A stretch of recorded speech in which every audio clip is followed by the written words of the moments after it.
esta oportunidad que les ha dado nuevamente de tener este seminario, y también gracias a Dios que hemos podido llegar bien y estar aquí con ustedes, hermanos. Y también le agradezco a ustedes, hermanos, que me hayan considerado para traer este par de mensajes que me van a tocar en estos 2 días. Después de lo que expuso mi hermano Pedro, bueno, tal vez ya no tendría mucho que decir yo, ¿verdad? Porque en realidad fue una exposición muy buena acerca de esa importancia de que la iglesia seamos quienes cuidemos, ¿verdad? Y estemos por la verdad, ¿sí? Así que, bueno, el tema que sigue hoy, en este momento, está basado ahí en la primera carta de Pedro, capítulo 3, verso 15. Así que le voy a invitar a que abra su Biblia ahí en primera de Pedro, capítulo 3, verso 15, para leer lo que el apóstol Pedro dice ahí. Dice: sino santificad a Dios el Señor en vuestros corazones y estad siempre preparados para presentar defensa con mansedumbre y reverencia ante todo el que os demande razón de la esperanza que hay en vosotros, hermanos. Una de las cosas que le quiero decir primeramente, hermano, es que la iglesia, hermanos, o el pueblo de Dios, siempre es cuestionado acerca de su fe, siempre ha sido cuestionado acerca de su fe, acerca de su esperanza, ¿verdad? Y la preparación, hermanos, del cristiano para enfrentar esos cuestionamientos ha sido fundamental a través de toda la historia de la iglesia. Si el cristiano está preparado correctamente, entonces va a poder defender la fe, va a poder dar una razón de la esperanza que hay en él, como dice este texto. Esto no es nuevo. A veces nosotros pensamos que esta generación en la que vivimos es la que más asediada es por el error doctrinal, o aquellos que niegan creer en Dios, pero en realidad no. Siempre los cristianos han sido sometidos, hermanos, a cuestionamientos, a preguntas acerca de lo que creen, acerca de la fe. Y Dios ha querido, hermanos, que el pueblo o su pueblo se prepare, ¿verdad? Que esté listo para poder dar respuestas adecuadas a aquellos que cuestionan nuestra fe. Lo primero que le quiero decir, por ejemplo, es que ahí en este texto que acabamos de leer, en este pasaje particularmente, Pedro estaba animando, hermanos, a los hermanos, no Pedro, sino Pedro el apóstol, hermano. Pedro ya nos animó también, pero Pedro el apóstol estaba animando a los hermanos a prepararse. Lo estaba animando para que se prepararan, para que pudieran defender correctamente la esperanza que había en ellos, según dice el pasaje, ¿verdad? Como leímos ahorita ahí en 1 Pedro 3:15.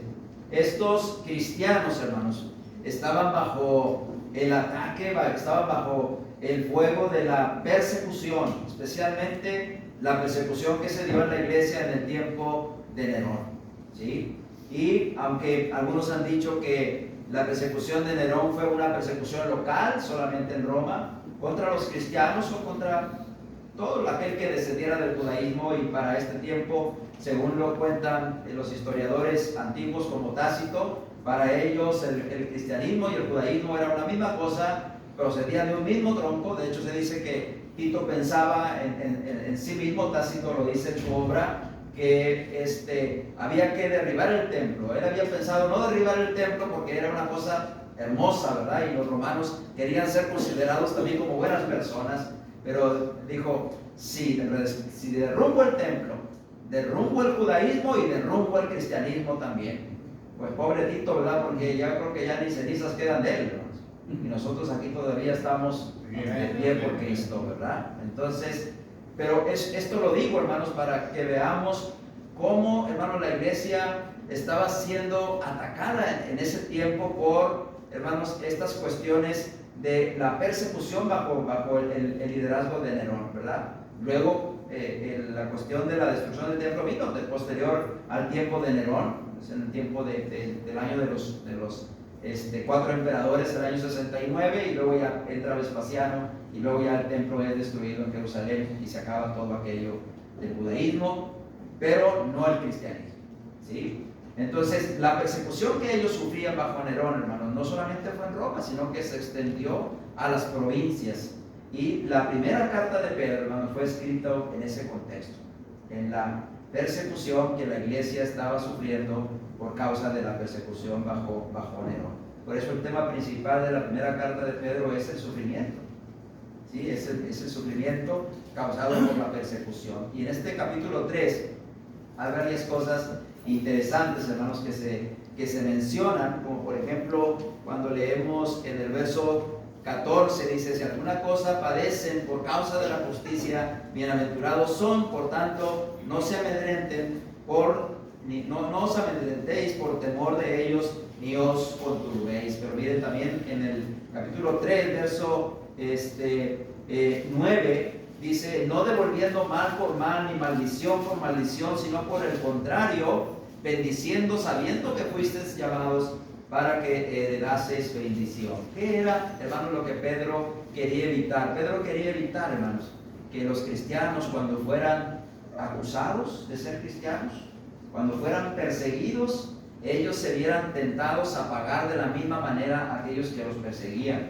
Pues Pedro no quiere eso, ¿sí? A veces no se trataba de violencia física, a veces sí, pero a veces era simplemente violencia verbal contra ellos, acusándolos de ateos, acusándolos de antisociales, haciéndoles ver cómo era posible que ahora ellos ya no fueran como eran antes. De hecho, aquí mismo, más adelante, Pedro lo va a citar, y ese tipo de ataques. Entonces, lo mejor que ellos podían hacer era estar bien preparados en cuanto a la fe, para que supieran cómo podían responderle a aquellas personas que los acusaran de ser cristianos, y especialmente que estas personas no entendían por qué ellos podían llegar hasta morir por causa de ser cristianos, pero nunca negar que Cristo era su Rey, su Salvador. ¿Cómo es posible que llegaran a eso, a perder sus bienes, perder sus casas, ser maltratados, ser blasfemados, ser considerados escorias de la sociedad por el simple hecho de ser cristianos? Tan fácil era que ellos negaran a Cristo o dejaran de ser cristianos y todo estaría arreglado y ningún problema tenían. Pero Pedro les dice: ustedes tienen que prepararse para que sepan cómo defender su fe cuando los acusan de todas estas cosas, o cuando tienen que enfrentar todas estas cosas. Es en ese contexto, hermanos, en el que estas palabras fueron dichas aquí. Pero no hay duda que este es un gran texto, hermanos, que nos enseña con respecto a la necesidad de estar preparados para presentar defensa de nuestra fe. Y una pregunta que nos vamos a hacer en esta noche es: ¿cómo es que como cristianos podemos estar preparados para defender nuestra fe? ¿Cómo hoy día? Hoy ya tal vez no somos perseguidos como lo fueron nuestros hermanos del primer siglo, pero sin duda alguna que el cristiano siempre está bajo persecución, a veces dentro del trabajo, a veces dentro de la escuela, a veces dentro de la misma familia, a veces, hermanos, por las personas que nos rodean. Siempre estamos bajo esos ataques o ese tipo de persecución. Y siempre, hermanos, nosotros tenemos que estar preparados para poder dar razón de la esperanza que hay en nosotros. ¿Cómo prepararnos entonces para ser defensores de nuestra fe? Bueno, hay tres cosas que quiero decir en esta noche. La primera es que tú y yo vamos a estar preparados si, hermanos, estudiamos sistemáticamente las Escrituras, es decir, a través de un estudio sistemático de las Escrituras. Chécame el paralelismo, hermano, ¿ok? Aunque luego le digas a Alex, no me voy a regañar, ¿ok? A través de un estudio sistemático de las Escrituras, hermanos, es como nos vamos a preparar para defender nuestra fe, ¿sí? Hoy, hermanos, existe una gran cantidad de personas que dicen no creer en Dios, y una gran cantidad también de personas que por tener algún estudio académico piensan, hermanos, y creen que la ciencia está por encima de Dios y que la ciencia niega a Dios. Lo cierto es que es al revés. Más bien, la ciencia ha confirmado muchas de las cosas que la Biblia enseña, y la Biblia siempre estará por encima de la ciencia. Pero también es cierto que la iglesia enfrenta un grave problema ante la gran cantidad de doctrinas equivocadas que los hombres han inventado, hermanos, y que se ven como si fueran de Dios. Entonces, para poder estar preparado, hermanos, para defender la fe verdadera, para poder ser esa columna y baluarte de la verdad, defensores de la verdad, como lo que predicó Pedro hace un momento, necesitamos estudiar, hermanos. Necesitamos prepararnos a través de un estudio, note esto, sistemático de las Escrituras, ¿sí? Ahora, ¿qué es, hermanos, lo que Dios desea, hermanos? Bueno, Dios desea que estudiemos la Biblia, hermanos, ¿sí? Dios desea que estudiemos la Biblia y que la estudiemos profundamente. Mire, varios pasajes le voy a mencionar que usted ya conoce. Mateo 28:20, enseñándoles que guarden todas las cosas que os he mandado. ¿Qué se tiene que enseñar a aquel cristiano que se bautiza? ¿Algunas cosas que Cristo ha mandado? Todas las cosas que Cristo ha mandado. ¿Y cuáles son las cosas que Cristo ha mandado? Todo lo que está en el Nuevo Testamento, hermano. Pero muchas veces, hermanos, nosotros no queremos esforzarnos para ir más allá de las verdades básicas que conocemos. Nos quedamos estancados y de esa manera, hermanos, nunca vamos a poder realmente estar preparados para defender nuestra fe, porque, hermanos, no estudiamos la Biblia. La Biblia, hermanos, debe de ser algo que estudiemos constantemente. El pueblo judío se le conocía como el pueblo del libro.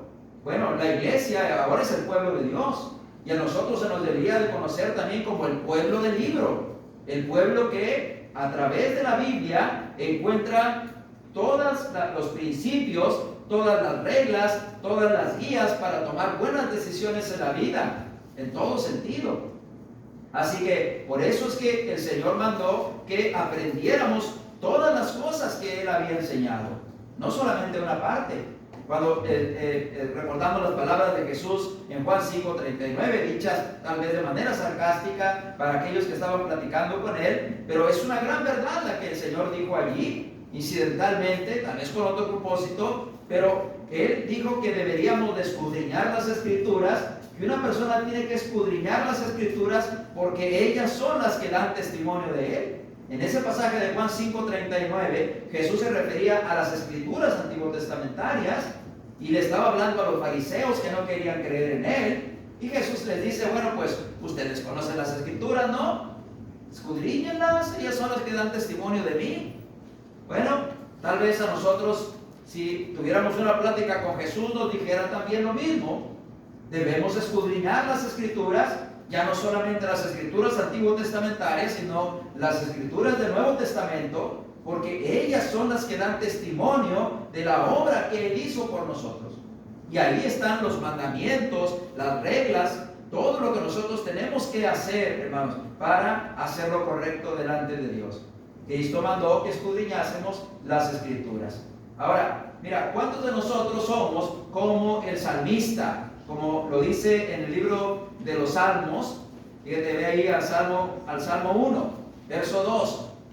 Después de que dice que es bienaventurado el varón, que no anda en consejo de malos, etcétera, etcétera, dice, sino que en la ley de Jehová está su delicia, y en su ley medita de día y de noche. ¿No puedes dormir, hermana, porque ya estás en la menopausia? ¿No puedes dormir? Ponte a leer la Biblia si no te puedes dormir. Ponte a estudiar a esa hora. Les digo que yo siempre he batallado con el sueño, y ahora que ando en la andropausia, pues peor también, ¿verdad? Pero cuando estaba joven le dije al predicador que me bautizó, le dije, hermano, no puedo dormir. Y me dijo, ponte a orar. Cuando no te puedes dormir, ponte a orar.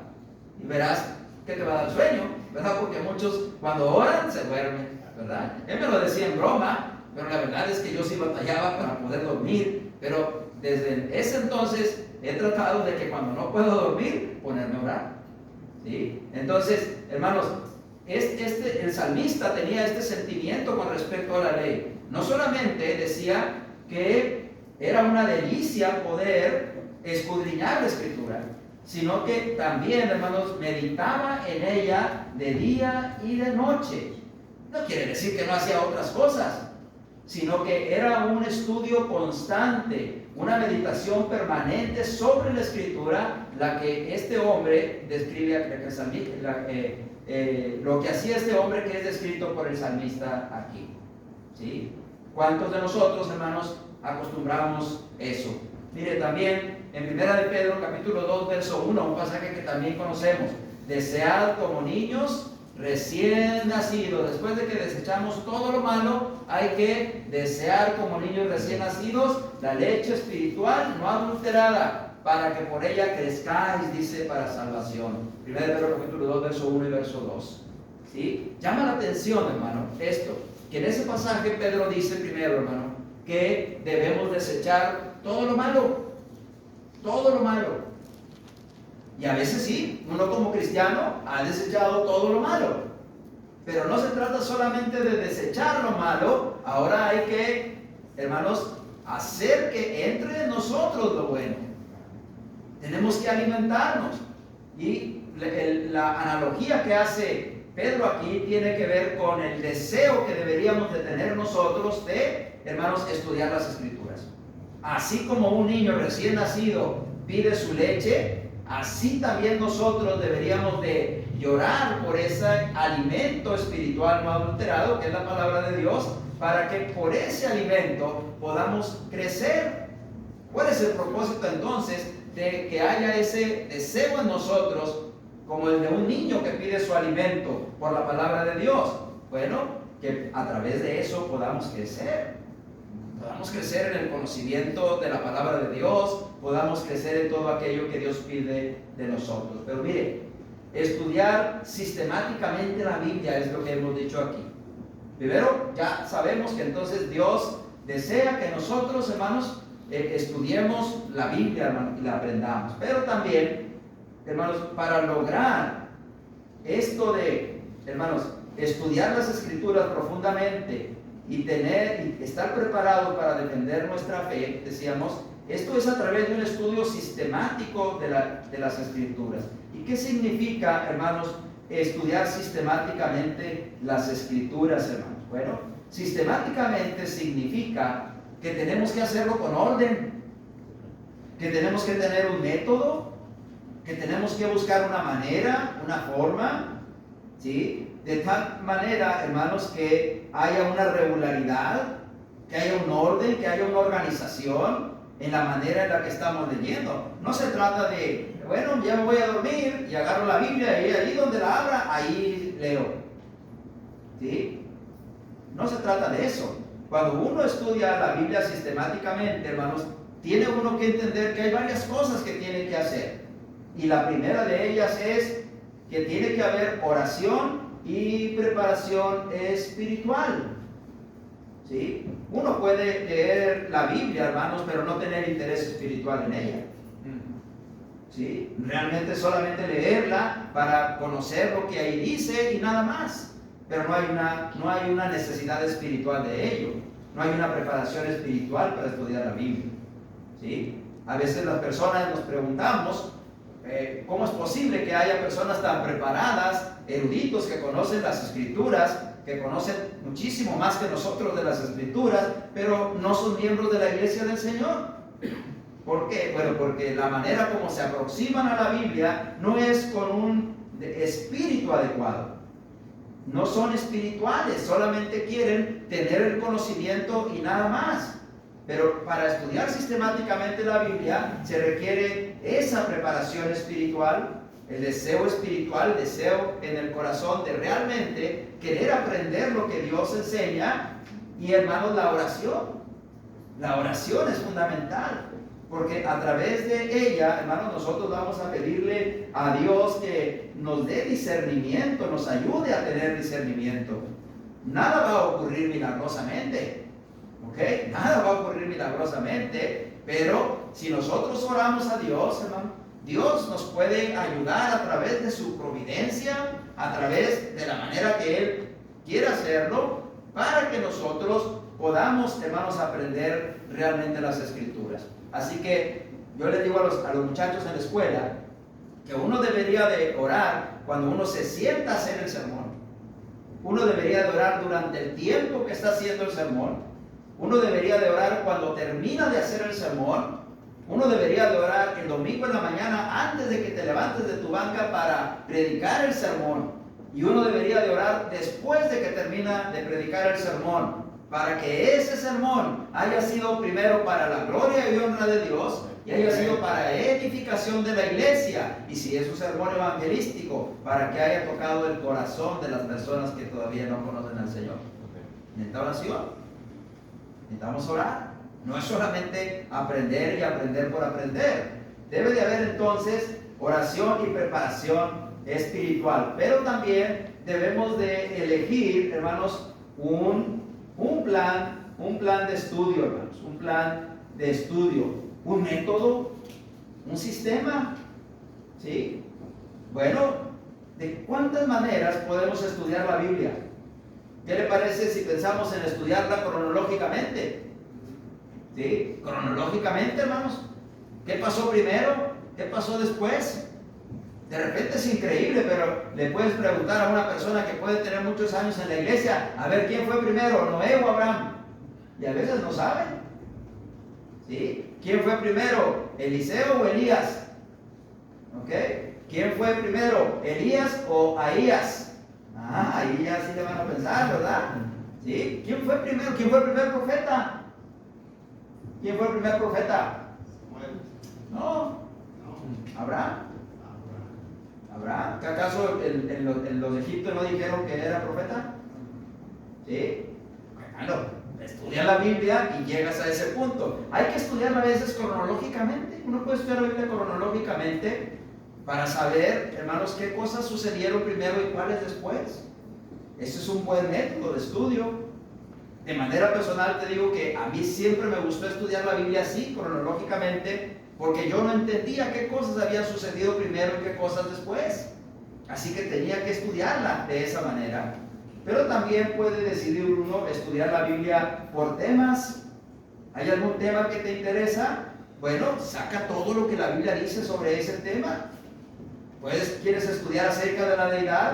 ¿Quieres estudiar acerca del bautismo? ¿Quieres estudiar acerca, no sé, de la redención? ¿Quieres estudiar del tema que tú quieras estudiar? ¿Acerca de la familia? ¿Acerca de la esposa? ¿Acerca de los hijos? Bueno, saca todo lo que la Biblia enseña sobre eso y estudia, agota todo lo que la Biblia dice sobre eso. La Biblia se puede estudiar también por libros específicos.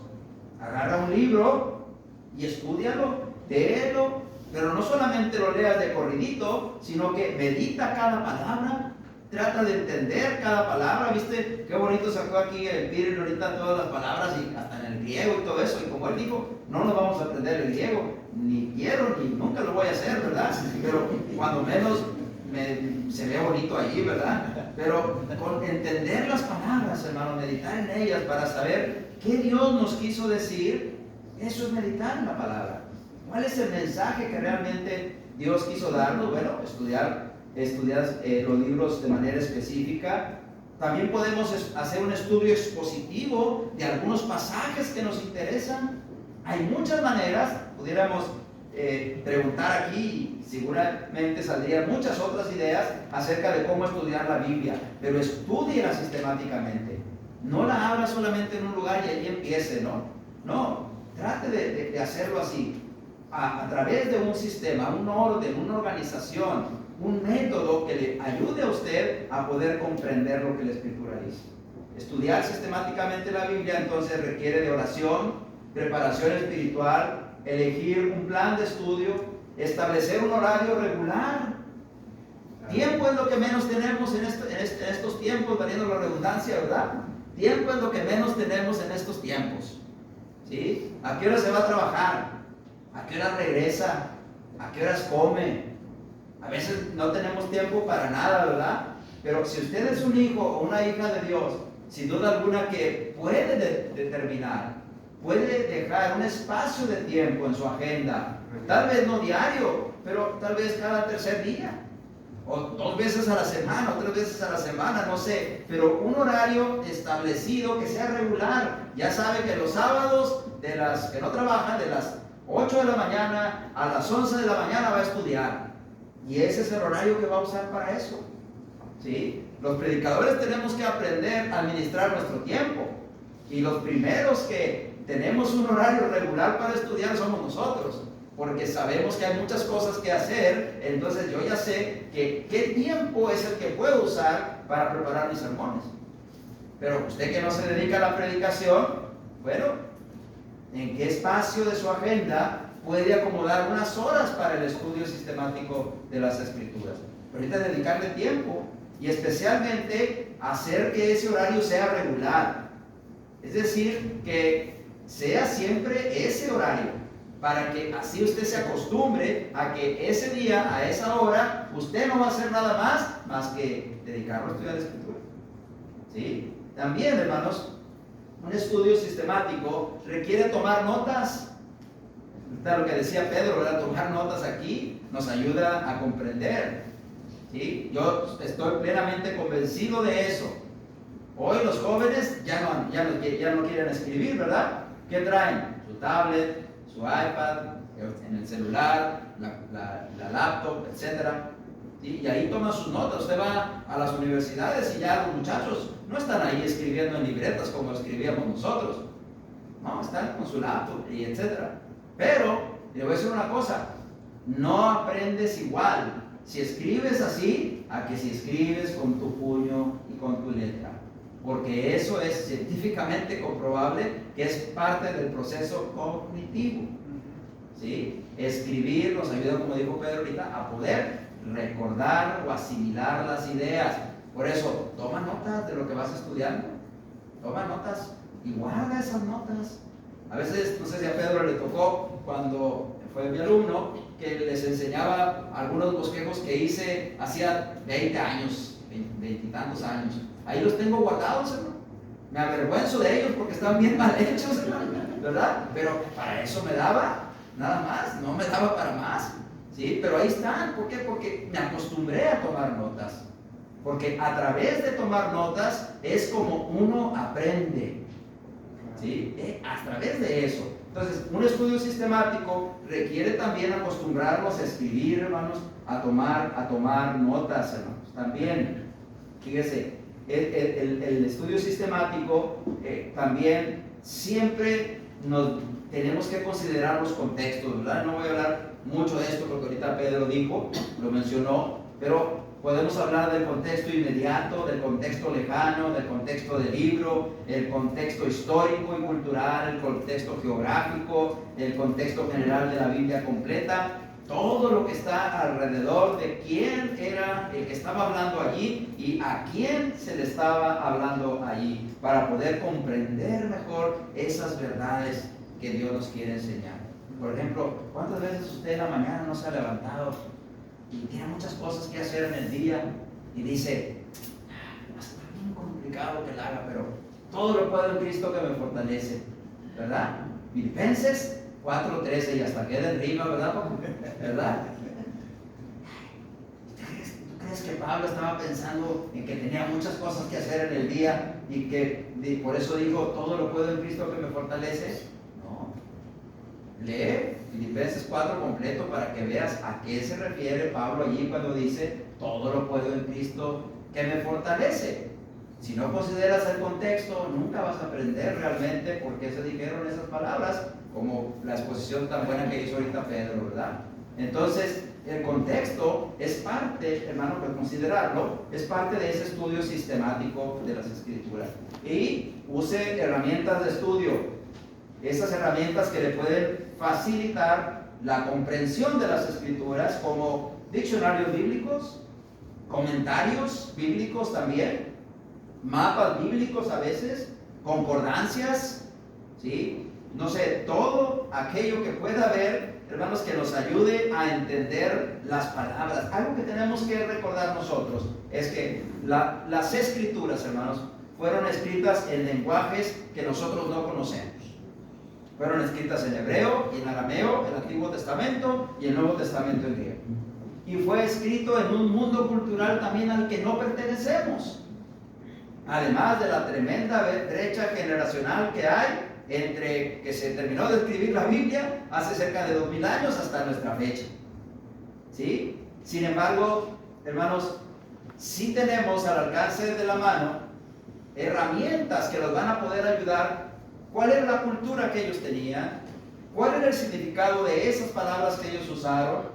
A veces el usar varias traducciones nos ayuda para comprender mejor el significado de algunas palabras que nos parecen difíciles. A veces, hermanos, tenemos que recurrir al idioma original y checar en un diccionario de hebreo o en un diccionario de griego, porque a veces las traducciones que tenemos no le hacen justicia a lo que realmente quiso decir el escritor allí, en nuestro español. ¿Sí? Pero, hermanos, haciendo todo esto, vamos a poder prepararnos, hermanos, prepararnos mejor para defender nuestra fe. ¿Sabe usted que, por ejemplo, si usted habla con una persona de cualquier grupo denominacional que use instrumentos musicales y usted le dice, ¿por qué usas instrumentos musicales? ¿Cuál es la primera respuesta que dan ellos? Porque en el libro de los Salmos se usaban. Y usted esa la sabe contestar bien fácil, porque dice, los salmos pertenecían a la ley y la ley ya se derogó. Y luego usted le dice, mira, en el Nuevo Testamento, Efesios 5:19 dice que nosotros debemos de cantar. Pero si usted te encuentra con alguien que conoce un poquito, te va a decir, sí, pero ahí la palabra cantar es salo o saleín o salontes, según Efesios o Colosenses, ¿ok? Y te dice, esa palabra salo significa que se debería de usar un instrumento musical, porque significa la palabra rasgar las cuerdas de un instrumento. ¿Y qué le vas a contestar? Pero entonces tú, como eres bien estudioso y estudias la Biblia sistemáticamente y haces uso de herramientas de estudio, vas a un diccionario de griego, como por ejemplo el diccionario Vine, y te vas a encontrar que va a decir, esta palabra salo, en la antigüedad, en el tiempo de David, significaba rasgar las cuerdas de un instrumento, pero también significaba hacer vibrar la cuerda de un arco para lanzar una flecha, o cualquier otra cosa que tuviera que ver con estirar algo.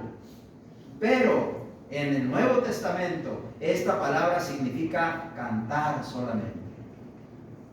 ¿Por qué? Porque el lenguaje evolucionó y ya no significaba eso. Pero eso no lo vas a poder encontrar tan fácil si no te haces de herramientas que te ayuden en ese estudio sistemático de las Escrituras. ¿Sí? Dios desea que, hermanos, conozcamos su palabra, pero es a través de ese estudio sistemático como vamos a lograrlo. Y cuando conocemos su palabra, hermanos, y la estudiamos sistemáticamente, entonces, hermanos, vamos a poder estar preparados para poder presentar defensa de nuestra fe. Pero mire, la segunda cosa, hermanos, la segunda cosa es también a través de un conocimiento amplio de las Escrituras. Dios, hermanos, también desea que tengamos un conocimiento amplio de la Biblia, no solamente, como decíamos hace rato, un poquito. ¿Sí? Colosenses 3:16, la palabra de Cristo more en abundancia en vosotros, dice Colosenses 3:16. Hebreos 5:11 y 12 dice que ellos deberían de ser ya maestros, ¿verdad? Eso indica que deberían de estar, hermanos, teniendo ya un conocimiento amplio de las cosas en las que ellos creían. En 2 de Pedro 3:18, el apóstol Pedro, así como la primera carta de Pedro, el tema principal es el sufrimiento, la segunda carta es el conocimiento. Y Pedro cierra su carta motivando a los hermanos a crecer en la gracia y en el conocimiento de nuestro Señor y Salvador Jesucristo. Crece en el conocimiento, ¿verdad? Conocimiento abundante. Hebreos capítulo 6, verso 1 también nos dice, dejando pues atrás los rudimentos de la doctrina de Cristo, vamos adelante a la perfección. Vamos adelante a la perfección. Deja ya lo que es lo básico de la fe y ahora aprende las cosas profundas de la fe. Una de las cosas maravillosas de la Biblia, hermanos, es que nunca deja de sorprendernos. ¿Sí? Verdad es que alguna vez conocimos de una manera, hermanos, de repente volvemos a leer el pasaje y lo ves otras cosas que antes no habías visto. ¿Sí? Porque ahora tienes más conocimiento, tienes un contexto bíblico más amplio en tu mente que ahora te permite comprender otras cosas que antes no podías comprender, porque tenías un conocimiento bíblico muy pequeño. Pero cuando, hermanos, tenemos un conocimiento amplio de la Biblia, entonces vamos a poder lograr, hermanos, estar preparados para defender nuestra fe. Dios desea eso. Mira, el apóstol Pablo también, cuando escribe a los Colosenses en el capítulo 2 y verso 2, dice: para que sean consolados sus corazones, unidos en amor, y luego dice: hasta alcanzar todas las riquezas del pleno entendimiento, a fin de conocer el misterio de Dios el Padre y de Cristo, en quien están escondidos, verso 3, todos los tesoros de la sabiduría y del conocimiento. ¿Qué quería Pablo de los hermanos de Colosas, hermano? Que llegaran a tener un pleno entendimiento, un entendimiento completo, que no les faltara nada acerca del Evangelio, acerca del misterio de Dios el Padre y de Cristo, en quien, en Dios y en Cristo, están escondidos todos los tesoros de la sabiduría y del conocimiento. Entonces, Dios desea que tengamos un conocimiento amplio de la Biblia. Así que entonces, hermanos, primera de Pedro 3:15, eso es lo que está diciendo ahí, ¿sí? Mira, fíjate, el conocimiento amplio de las Escrituras es el que nos va a capacitar para defender la fe, como dice Pedro ahí en primera de Pedro 3:15. Mire, vamos a analizar tantito el texto así de pasadita. Primero dice: sino santificad a Dios el Señor en vuestros corazones. Ese si no, tienes que considerarlo y tienes que leer el verso 14, cuando les dice que no tengan temor ni se conturben, es decir, que no estén temerosos ni dudando en su mente, sino que más bien santifiquen a Dios en su mente, es decir, en su corazón. Hermanos, para poder tener un conocimiento amplio de la Biblia, hermanos, necesitamos conocer ampliamente a Dios, ¿sí? Para que Él no pierda su lugar en nuestro corazón. Santificar a Dios en el corazón significa que a pesar de que ellos estuvieran sufriendo por la persecución, Dios no dejara de ser lo más importante en sus vidas. Santifiquen a Dios en su corazón, ¿sí? Cuando conocemos ampliamente la Escritura, hermanos, Dios se convierte en lo más importante para nosotros. ¿Sí? ¿Sí se ha dado cuenta que aquellos hermanos que maduran, que crecen en el conocimiento, hermanos, son los que a pesar de las pruebas siguen estando todavía firmes? La pregunta es ¿por qué? Porque han tenido un conocimiento amplio de las Escrituras, han podido conocer a Dios de tal manera que saben que no pueden quitar a Dios de sus vidas, que Dios es lo más importante para ellos en sus vidas. Por eso Pedro primero quería que ellos entendieran que había que apartar el corazón de ellos para Dios, y luego estar siempre preparados para presentar defensa. Bueno, también cuando conocemos ampliamente las Escrituras, entonces vamos a estar preparados siempre, hermano. Preparados aquí es una palabra que quiere dar a entender también estar dispuestos, estar prontos, estar listos, ¿sí? Dispuestos a contender por la fe que fue una vez dada a los santos, como dice Judas 3, ¿sí? Así que le damos el lugar a Dios en nuestro corazón, pero además siempre tenemos que estar listos para defender la fe, preparados para presentar, dice, una defensa. Ahora, la palabra defensa, hermanos, en realidad es una palabra griega que es apología, y que habla más bien de una defensa verbal, una respuesta, hermanos, que se puede dar de la fe que tenemos en nosotros.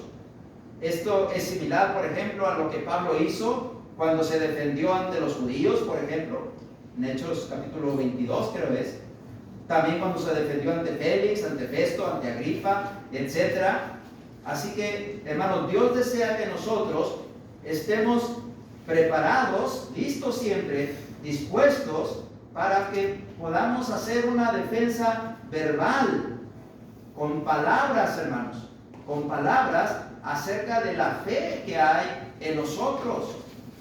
La pregunta es, ¿cuántas veces, hermanos, tenemos o conocemos a alguien que quiere conocer de Dios, pero ni siquiera podemos sentarnos con ellos a explicarles las cosas básicas de las Escrituras.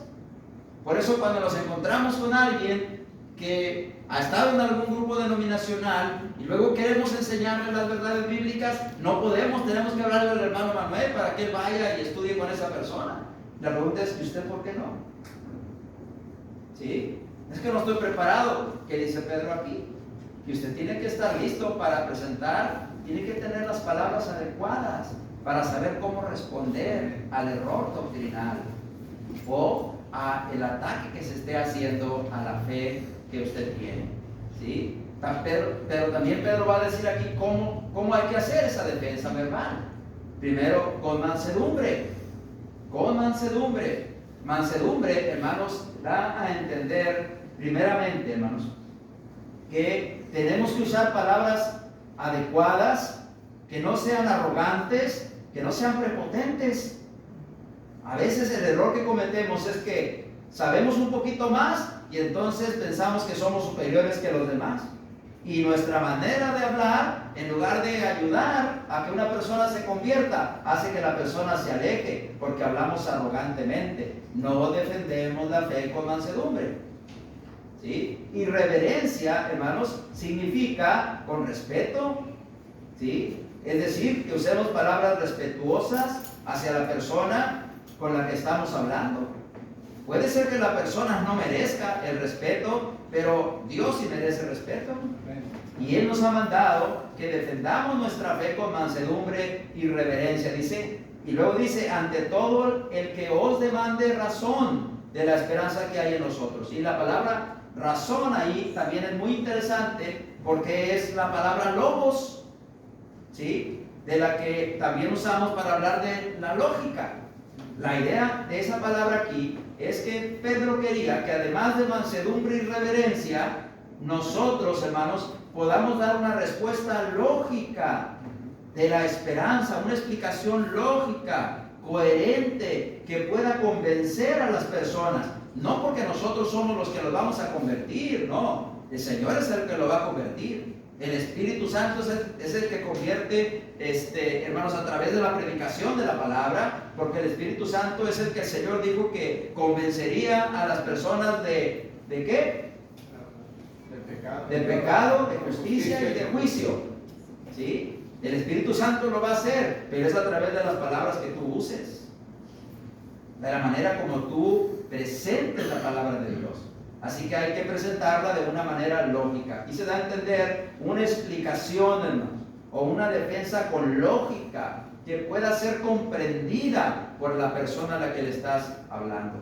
Pero esto no lo vamos a poder hacer, hermanos, si no hay un conocimiento amplio de las cosas de Dios en nosotros.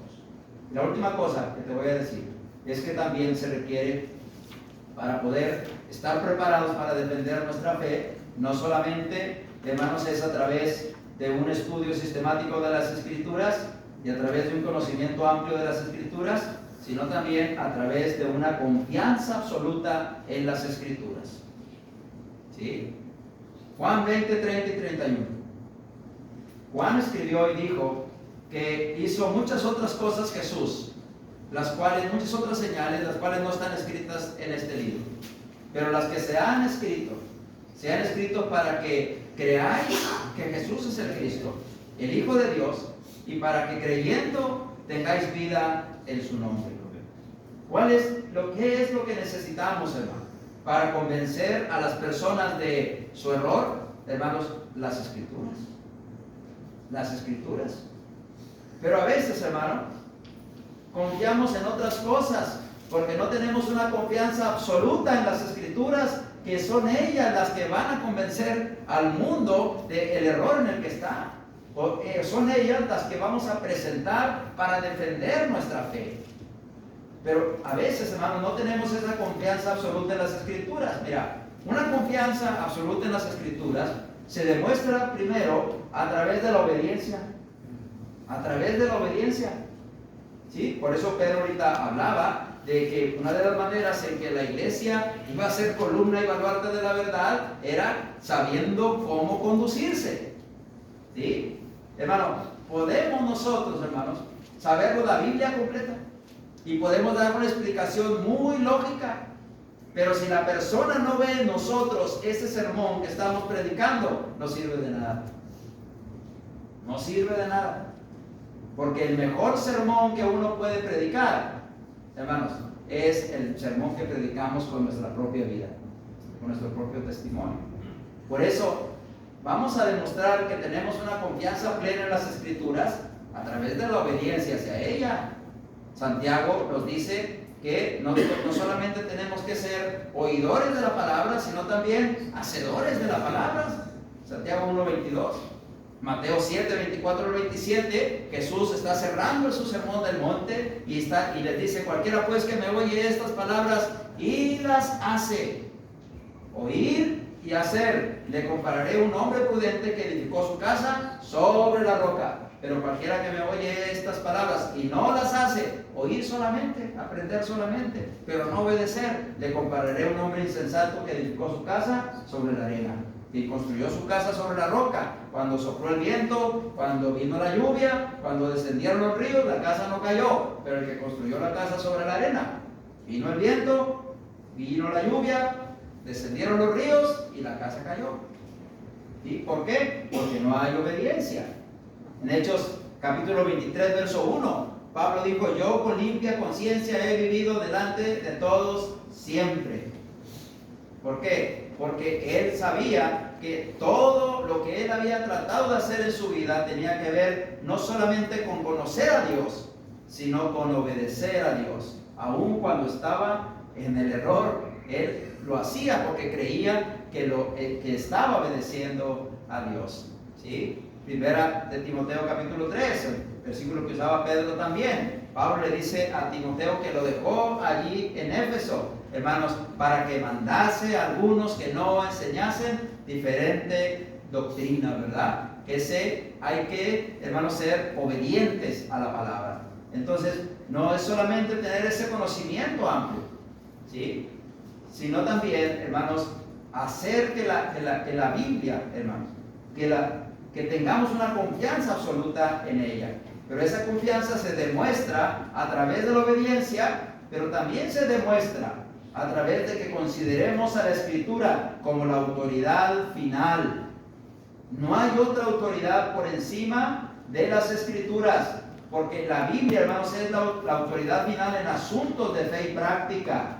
Según de Timoteo 3, 16 y 17, toda la Escritura es inspirada por Dios y es útil para enseñarnos, es útil para corregirnos, es útil para redarguirnos, es útil para instruirnos en justicia, a fin de que el hombre de Dios sea perfecto, completamente o enteramente preparado para toda buena obra. Pero también, hermanos, porque ella es inquebrantable. Juan 10:35, la palabra de Dios es inquebrantable, ¿sí? Así que nuestra concepción que debemos de tener de la palabra de Dios, hermanos, nos va a ayudar a defender la fe. Porque, hermanos, vamos a estar plenamente confiados en la autoridad que la Biblia tiene. Pero, hermanos, se requiere que tengamos esa confianza absoluta en ella. Mira, terminamos con esto. Preparados entonces para presentar defensa de nuestra fe. ¿Qué podemos hacer, hermanos? ¿Cómo lograr estar preparados para defender nuestra fe? Primero, estudie sistemáticamente la Biblia, ¿sí? Segundo, empápese de la Biblia, tenga un conocimiento amplio de ella. Y en tercer lugar, confíe absolutamente en lo que la Biblia dice, porque Dios no se equivoca, hermanos. Nosotros nos vamos a equivocar, pero Dios no, ¿sí? Así que, hermanos, seamos un pueblo de Dios que está preparado para presentar defensa ante todo aquel que demande razón de la esperanza que hay en nosotros. Amén. Hagamos estas tres cosas y que Dios nos ayude, hermanos, para que podamos ser un pueblo que defienda la fe que fue una vez dada a los santos. Amén.